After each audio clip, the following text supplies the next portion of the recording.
changes or confirmations of just how you felt after Sunday when reviewing the film and going through it? We gave up way too many open looks. Defensively, didn't get enough deflections, didn't take them out of their rhythm. So, yeah, it was kind of what I thought. You know, watching the game, I thought, you know, a lot of our turnovers led to easy buckets for them or took away opportunities for us to score. So there wasn't too much I missed. So a little disappointed, you know, that we just weren't up more defensively, let them get into a rhythm, and allowed them to be way too comfortable. Are these some things that, where you have a standard, of course, Dan, like where is the threshold, I guess, of what's tolerable because it's November and early December versus this just can't happen because we got older guys, no matter if they're first-year guys, whatever, like where's that line? We just got to get better in all facets of the game. You know, we kind of skated around in some close games, and we're fortunate. So we've just got to get better. Our blockout rates are not what they should be. I mentioned the deflections that we monitor weren't anywhere close to what they needed to be against UCLA. So our turnovers were really bad against UCLA. And some of that's UCLA's defense, or good defense, but some of it we just made poor decisions. Just trying to drive against a set defense, you know, a couple passes in the open court, one-handed passes, just fundamentally not sound. So you hope that those things, guys will pay attention to detail and clean some of that up. But we've got to get better. There's no doubt about it. Talked to the team about that. We've got 2 weeks here. We had 2 good practices on Tuesday and Wednesday. Finals week this week. Yesterday was a real busy day trying to take care of some business academically, so we didn't practice yesterday, but we'll go today and tomorrow and hopefully be ready at 3 o'clock on Sunday. You mentioned it, but the next 3 weeks, 24 days, you only play 3 games. How critical of a stretch is this going to be for the development there of this team? These 2 weeks are really important because we have a lot of practice time. The guys will go home for 4 days for Christmas, and then we'll bring them back and get ready for Weber before we open up conference play, or all of our conference games come, 18 of them. So, no, the next 2 weeks I told them, you know, we got to get better. And I was pleased with the practice Tuesday and Wednesday. I hope to be pleased with today's and tomorrow's so that we are ready Sunday against a very physical Stephen F. Austin team that really gets after people defensively. And then we have, you know, 6 days to prepare for Stanford, who's played awfully well. So, no, it's these next 2 weeks, I think, really important because you get into conference play and you're playing 2 games a week. You know, it's hard to practice. You know, to get the type of work that you need in practice, you can go over things, but you really can't put things together like you can when you have 3 or 4 days without a game. How do you feel like they've sort of handled that loss and, you know, going back out to work? They didn't like it. You know, they, again, noticed their mistakes. I've always said that really good teams can learn off a win, but I think almost all teams learn something from a loss. If you're a competitor at all, you watch that film and see the 1 or 2 things that you could have done differently. We're going to make mistakes. I mean, we just got to cut them down. And when you have a 1-possession game, those mistakes are magnified. And so the guys are conscious of their effort, and they watch the film. Each one of them, you know, knew 1, 2, 3 things they could have done differently that could have changed the outcome of that game. So they're competitors. It bothered them, and I think that's why we had good practices Tuesday and Wednesday, because they saw that film and were disappointed. The schedule's been like this before, but just getting that, you know, that conference taste and then a little bit of a break before getting right back into full-on conference play. How does that, in a way, sort of help the team just get a feel of that conference play before really going into it? Oh, I don't know. I'm not a big fan of it. I'd rather, have your non-conference and then start your conference games kind of all together was, my preference. But obviously TV or nobody asked me about that. But no, they have those early conference games, to get some TV obligations done. And then, we have the 18 conference games, after the new year. But playing a couple games like that, it's just like playing any good non-conference game. There's really no difference between going to USC and coming home and playing UCLA than playing those 3 games in Vegas.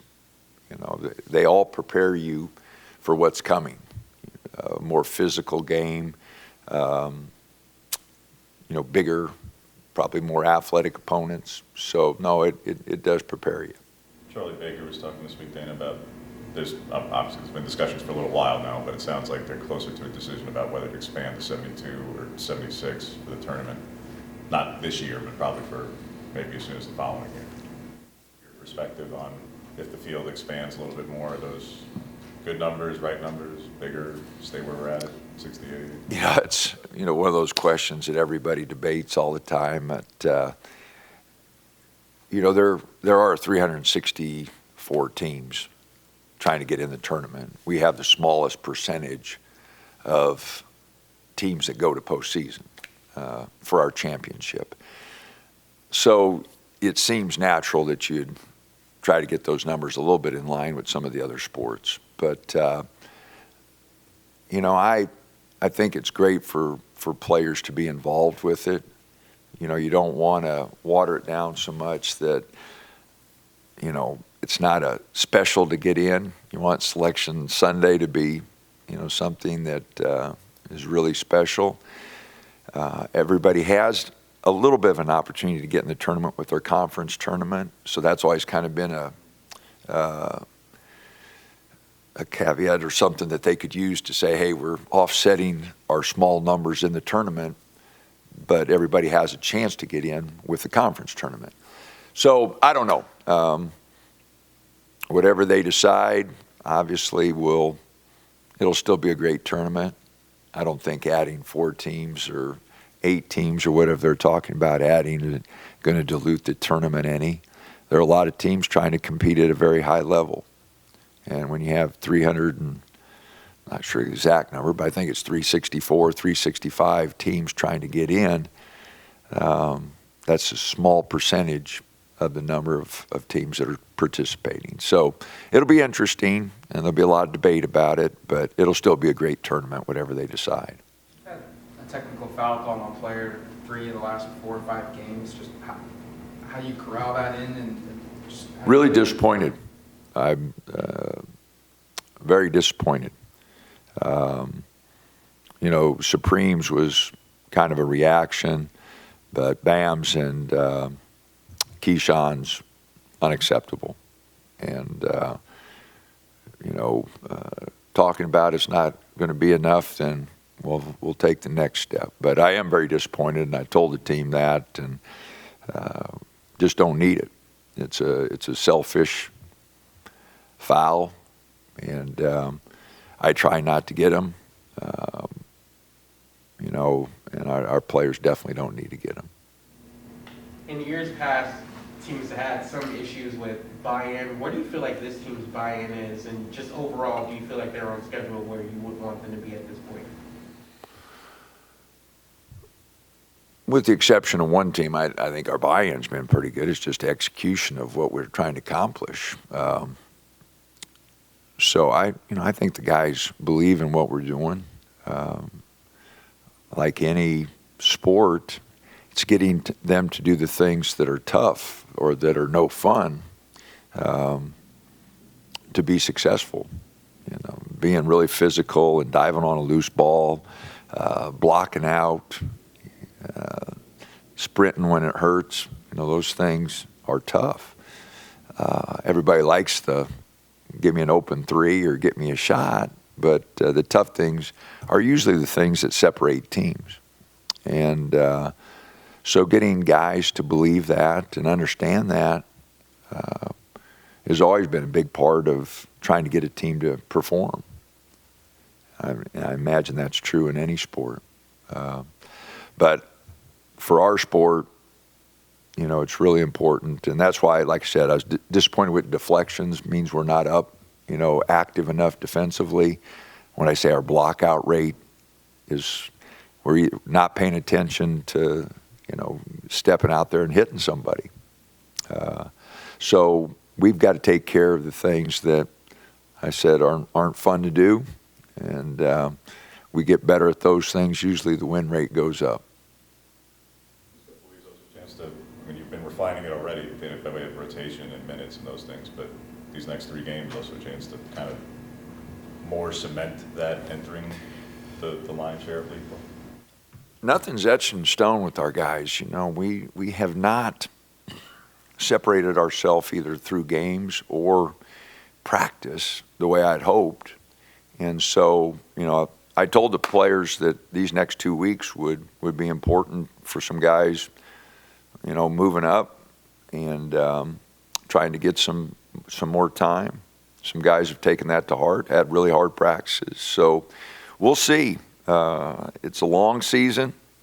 We've only played 10 games, 11 games. You know, we're a long way from the finish line. So there'll be a lot of movement, and hopefully we can continue to stay healthy. Other than Nate missing a little practice with the hip flexor, everybody's been practicing, so it gives us an opportunity to have some competition for spots. Nothing that'll jeopardize them for Sunday, though. Or would it? You know, I don't know. I mean, we're still seeing. Oh, Nate, you mean? Yeah. No, he'll play. He'll play.